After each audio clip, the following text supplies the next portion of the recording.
Welcome to today's Farm Life. I'm Doug Cunningham. We're out in the fields of South Dakota in the fall. I've got the appropriate colors on because you know what time of the year it's getting to be.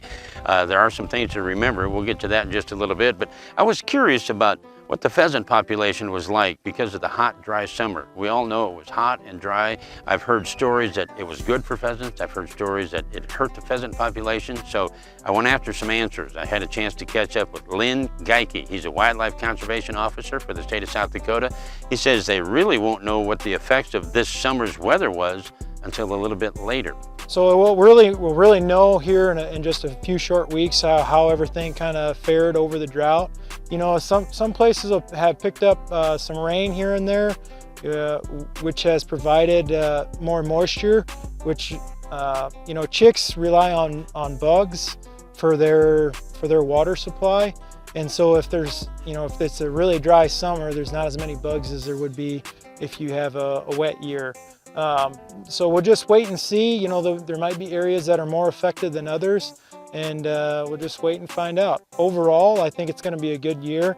I've talked to quite a few landowners that said, you know, when they were haying and out doing their thing out in the fields, they're seeing numbers. So it's good to hear from them, and I'm looking forward to a good fall. And yeah. According to Geuke, the pheasant numbers in South Dakota are doing really well because, as he says, a couple of different reasons. There are some things that the state is doing on their level, and there's a lot of different things that producers are doing on their side of the fence too that really come together to help the pheasant population. Yeah, and you know, they've made some strides here too with some of the prices, I guess, as far as CRP goes and being able to manage it better. So we've had some coming together on thought processes on how we can use it better.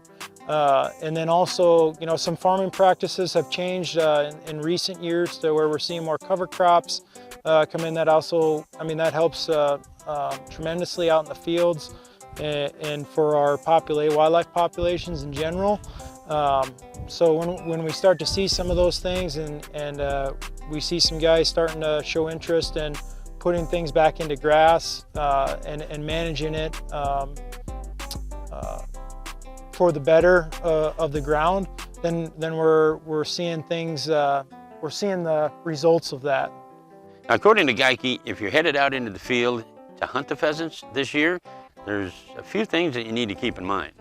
You know, always remember your license first and foremost. You can get those over the counter. Residents need a small games license or a combination license. Non-residents need a non-resident small game license. It's valid for 2 5-day periods, and if need be, they can purchase another license at a later time if they need to hunt more days than that. And any of these regulations can always be found in our hunting handbook, so always remember to get that. And also any of our public lands, they can be found. We have a public lands hunting atlas that you can go ahead and pick up at most of your general places or at one of our offices.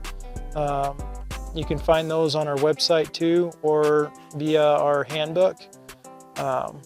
So those are some of the main points. Now, obviously, when we're going to the field and we're actually going to be hunting, we need to always remember to wear our fluorescent orange out in the field, to make sure that we know where people are, we're easily identifiable out in the field, and we're being safe with our firearms.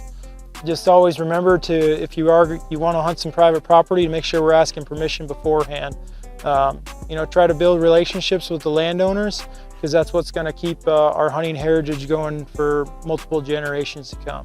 Now, I did want to ask Geuke about road hunting. A lot of people like to go out road hunting. There's been a few changes over the years, and he helps clear up some of that.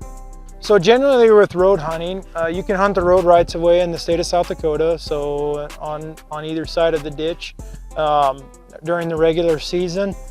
So public road right-of-ways are open to hunting. And with that comes some rules and regulations. Now always remember, you have to be 660 feet away from any livestock, occupied dwelling, school, church, and we always have to make sure that when we are hunting that we pull over to the side of the road, you turn your vehicle off, shut your doors. before you go out and hunt. We have to always make sure that the bird takes flight from the ditch, and that's when you're able to go ahead and shoot that bird if it takes flight from the ditch, from the public road right away. And you can go ahead and shoot that bird. If it lands on private property, you can place your gun on the side of the road and go pick that bird up, okay, without having to ask permission. Now, what you can't do, some confusing things here, is if you're out in the field picking up your bird and you go ahead and flush another bird back to another hunting partner, they cannot shoot that bird. That's the same way if your dog, which is an extension of you, goes out on, as you're hunting the ditches and goes on a private property and flushes a bird, you cannot shoot that bird at that point. And the dog is an extension of you, and it would be trespassing if you do shoot a bird like that. So we always need to remember that. Maintain control of your dog. Make sure you're keeping them in the road rights away, the public hunting areas if you're hunting the road right away. The pheasant hunting season looks great. From all of us here at Today's Farm Life, we hope you have a safe and successful hunt. Remember the rules and regulations. I hope Lynn had a chance to clear up some of that for you. Remember, feel good about what you do today, because what you do today is very important. Until next time, for Today's Farm Life, I'm Doug Cunningham.